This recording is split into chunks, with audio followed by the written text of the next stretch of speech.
Buku ini diceritakan oleh Move On. Hai gengs, sudahkah kamu membaca buku hari ini? Jika belum, mari kita move on gengs. Ini adalah audio kedua dari buku Percakapan Penting. Nah, pada audio pertama ingat ke gengs apa aja yang udah kita bahas gengs. Kita membahas cara pertama dalam percakapan penting, yaitu mulai dari hati atau mengendalikan emosional kita. Audio ini kita akan lanjut pada cara yang kedua, yaitu bagaimana cara kita mengatasi atmosfer yang buruk dalam sebuah pembicaraan. Oke gengs, ada 4 poin dalam cara kedua ini. Kita mulai dari poin yang pertama gengs, yaitu minta maaf. Minta maaf adalah cara yang baik untuk menenangkan lawan bicara. Misalnya kita bisa mengucapkan seperti ini. Kata-kata saya tadi mungkin keterlaluan. Saya minta maaf kalau menyinggung Anda. Atau maaf, tadi saya kurang mengontrol diri. Saya akan lebih perhatikan lagi. Ya, gengs, sebagian orang susah untuk memulai minta maaf duluan. Merasa jika minta maaf adalah pihak yang lemah. Saya tidak salah kok, kenapa saya harus minta maaf? Atau merasa malu, atau merasa kehilangan harga diri ketika kita minta maaf. Ya kan, gengs? Menurut kalian apakah ini benar? Pastinya enggak kan. Tapi memang kadang-kadang susah bagi kita untuk mulai meminta maaf duluan. Kita harus sadar bahwa orang yang berani untuk meminta maaf duluan itu bukan loser, itu bukan pihak yang lemah. Justru dia adalah pihak yang lebih kuat, berjiwa besar, karena dia lebih mementingkan hubungan atau pembicaraan ini daripada dirinya sendiri. Jadi dia tidak keberatan untuk menjadi yang pertama yang mengalah duluan demi tujuan bersama. Dan kita sendiri pasti juga nggak suka ngobrol dengan orang yang selalu nggak mau ngalah kan, ya kan? Jadi kita juga jangan menjadi orang yang tidak disukai bagi orang lain. Minta maaf juga menunjukkan sebuah rasa introspeksi diri dari kita sendiri gengs. Jadi beranilah untuk meminta maaf dengan teman, atasan, bahkan anggota tim kita atau anak kita. Kurangin rasa gengsi kita gengs. Ini adalah poin yang pertama, minta maaf duluan gengs. Poin yang kedua adalah menyampaikan perbandingan. Saya rasa cara ini sangat-sangat bagus gengs. Perbandingan yaitu menyampaikan apa yang kita inginkan dan apa yang tidak kita inginkan. Dengan seperti ini, lawan bicara kita akan memahami tujuan kita yang sebenarnya. Ini akan membuat lawan bicara kita tidak akan salah paham. Saya ngambil sebuah contoh yang mungkin akan sering terjadi gengs. Suatu hari kamu dipanggil sama leader. Leadernya bilang, hari ini saya mau membahas pekerjaan kamu yang akhir-akhir ini banyak salah. Apa yang akan kamu rasakan jika dipanggil seperti itu gengs? Takut atau khawatir, ya kan? Dan mungkin seluruh pembicaraan akan ngerasa gak nyaman. Padahal si leader berniat baik untuk ngobrol agar bisa memperbaiki masalah yang ada. Tapi karena tidak disampaikan dengan jelas, malah terjadi salah paham. Bagaimana kalau dari awal si leader udah mengatakan, hari ini mau membahas kerjaanmu yang akhir-akhir ini banyak salah. Sebenarnya saya ingin mengajak untuk memperbaiki kekurangan, bukan untuk menyalahkan kesalahan kamu. Gimana rasanya gengs? Beda kan? Pasti akan ngerasa lebih tenang kan? Jadi sampaikan apa yang kita inginkan dan apa yang tidak. Misalnya sebuah percakapan karyawan yang ingin meminta support dari si bos. Dia mengatakan seperti ini, tujuan pertemuan hari ini adalah untuk membahas agar bagaimana caranya kami bisa mencapai target pak. Jadi kami bukan hanya untuk datang sekedar mengajukan permintaan aja. Terus contoh lagi sebuah percakapan dengan pasangan kita. Tujuan saya untuk mengajak berbicara hari ini agar kita bisa memperbaiki hubungan kita yang akhir-akhir ini sering berantem. Jadi bukan mencari masalah lagi. Beda kan gengs kalau disampaikan seperti ini. Jadi sekali lagi, sampaikan apa yang kita inginkan dan apa yang kita tidak inginkan. Ini akan bisa memperbaiki kondisi yang buruk. Menurut saya ini adalah salah satu cara yang paling berguna gengs untuk mengurangi kesalahpahaman dan menghindari atmosfer yang buruk. Diterapin ya gengs ya. Kita masuk ke poin yang ketiga gengs. Selain menyampaikan perbandingan, kita juga bisa menyampaikan atau menciptakan tujuan bersama.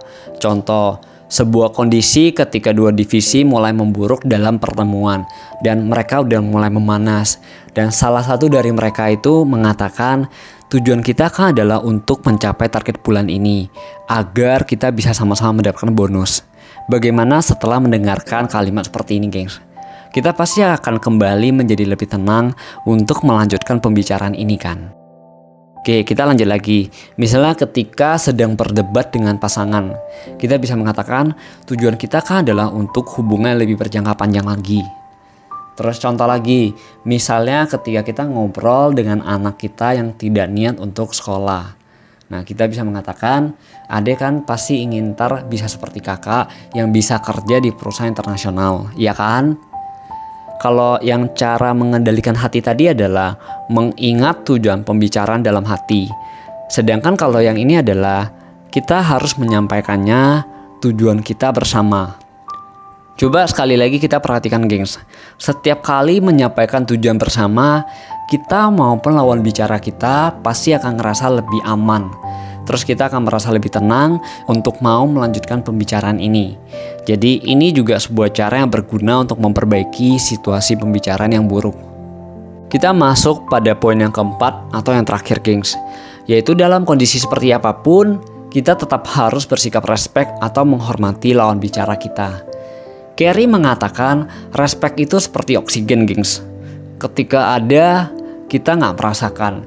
Tapi kalau ketika hilang, kita pasti akan merasakan kehilangannya, gengs. Benar gak ini, gengs, menurut kalian? Seharusnya ada benarnya ini. Jadi, respect dengan lawan bicara kita itu sangat penting dalam kondisi apapun. Terus, bagaimana caranya kita menunjukkan sikap respect pada lawan bicara kita, gengs? Ini ada beberapa tips. Pertama adalah, dengarinlah dengan serius apa yang disampaikan. Jangan suka memotong pembicara orang lain sebelum dia selesai. Oke, jadi yang pertama ini sangat penting, gengs. Jangan suka memotong pembicaraan sebelum selesai. Kedua adalah menatap lawan bicara saat berbicara, bukan selalu menghindar. Ketiga adalah jangan mengeluarkan kata-kata yang menyerang kepribadian. Seharusnya kita fokus pada pembahasan masalah dan bukan secara subjektif pada lawan bicara kita, gengs. Oke, jadi ini adalah poin yang terakhir, yaitu harus selalu respect pada lawan bicara kita. Jadi ini adalah 4 poin yang bisa kita terapkan ketika kondisi memburuk saat pembicaraan, gengs. Semua harus kita coba untuk terapin ya, gengs ya. Oke, ini sekarang kita mau coba dengar sebuah kasus yang sering terjadi pada keluarga. Kasusnya seperti ini, gengs. Seorang ayah ingin mengajak anak perempuannya untuk ngobrol. Karena anaknya ini sering bergaul dengan teman-teman yang nakal. Jadi ayahnya ini sangat khawatir dengan anaknya ini. Ketika dialog mulai, anaknya langsung marah-marah dan berteriak, "Kalian tidak pernah sayang dengan saya. Setiap kali berbicara hanya ingin mengomelin saya. Merasa saya buruk, merasa saya jelek. Jangan urusin saya saja kalau begitu." Jadi anaknya sangat marah. Gengs, menurut kalian biasa apa yang akan terjadi pada sang ayah? Menurut kalian ayah akan tersakiti nggak dengan kata-kata seperti itu? Ya, sebagian ayah pasti akan ngerasa tersakiti, ya kan? Dan ayahnya akan merasa ini nggak adil. Karena ayahnya tidak merasa dia seperti yang dideskripsikan anaknya. Benar kan, gengsan? Nah, bagaimana jika ayahnya ingin mencari sebuah keadilan? Kita bayangin ya, ayahnya akan seperti ini. Ayahnya akan berdiri, terus ya banting meja. "Oke, kamu bilang saya tidak sayang, ya sudah. Saya beneran tidak sayang." Terus dia banting pintu dan dia keluar. Ini adil kan, gengs? Anaknya marah, ayahnya juga marah. Anaknya bilang tidak sayang dan ayahnya beneran tidak sayang. Ini kelihatannya sangat adil. Tapi apakah ini bermanfaat untuk keluarga? Jelas tidak. Ini hanya membuat si anak merasa semakin sedih. Membuktikan bahwa orang tua memang tidak sayang padanya. Terus bapaknya akan merasa sedih juga. Dia akan merasa dia gagal menjadi orang tua. Dan keluarga ini akan hancur. Ya kan, gengs? Dalam sebuah percakapan atau hubungan, hanya pihak yang lemah yang mengejar keadilan. Hanya orang yang tidak dewasa yang akan bersifat seperti itu. Biasa kan hanya anak kecil yang berteriak, "Ini kan tidak adil." Ya kan, gengs? Seseorang yang kuat tidak akan mengejar keadilan, tapi bagaimana mengatasi masalah dengan baik, bagaimana kita bisa mencapai tujuan bersama. Kita coba lihat kembali lagi, gengs, apa yang akan dilakukan seorang ayah yang kuat dan bijak dalam menghadapi anaknya yang marah tadi, yang tadi bilang ayahnya nggak sayang pada anaknya. Dan bagaimana ayahnya menggunakan 4 poin di atas untuk memperbaiki pembicaraan ini agar berhasil. Pertama-tama ayahnya akan merefleksikan dulu emosional anaknya dengan mengatakan, ayah memahami perasaanmu. Mungkin sebelumnya ayah memang kurang perhatian. Mohon maaf, hari ini ayah ajak ngobrol bukan untuk merusak hubungan kita, tapi untuk memperbaikinya menjadi lebih baik. Oke, jadi ayahnya menggunakan poin yang pertama minta maaf dan yang kedua perbandingan tadi. Terus ayahnya tambahin lagi, kita kan juga ingin menciptakan keluarga yang harmonis. Setuju kan? Ini adalah poin yang ketiga. Dan selama pembicaraan, ayahnya sangat fokus untuk dengerin, menatap anaknya, dan menunjukkan rasa respek dan sayang dengan anaknya. Menurut kalian, gengs, apakah cara seperti ini hasilnya akan lebih baik? Ya iya kan? Ini baru contoh seorang ayah yang kuat dan benar-benar mencintai anaknya. Bukan mencintai dirinya. Bukan membiarkan keegoisan ayahnya ini untuk merusak sebuah hubungan ini. Jadi saya merasa cara-cara yang di-sharing hari ini sangat-sangat luar biasa, sangat amazing, gengs. Sehari-hari kita bersama teman atau rekan dalam kantor, pasti bisa muncul kasus-kasus yang serupa. Jadi mulai hari ini, kita seharusnya menjadi seseorang yang lebih bijak dan yang lebih dewasa. Bukan hanya mengejar keadilan. Dia ngatain saya dan saya harus balas. Seharusnya kita fokus pada selesaikan masalah dan capai tujuan bersama kita. Jelas ya, gengs ya? Oke, terus kadang-kadang kita akan emosional duluan. Lawan belum marah, kita sendiri udah mulai marah duluan. Apakah ada cara untuk mengatasi itu? Menurut Carey, ada. Ketika kita udah mulai merasa panas atau tidak terkontrol, pertama, ingat kembali tujuan dialog hari ini untuk apa. Tenangkan diri kita dengan tujuan tersebut. Kedua, tarik nafas dan angguk-angguk kepala. Cara ini juga bisa menenangkan kita, gengs. Ketiga, jika memang sudah tidak terkontrol, berhenti dulu. Jangan membahas atau jangan berpikir. Istirahat dulu sebentar, setelah istirahat kita baru bahas kembali. Ini akan membuat kita menjadi lebih tenang.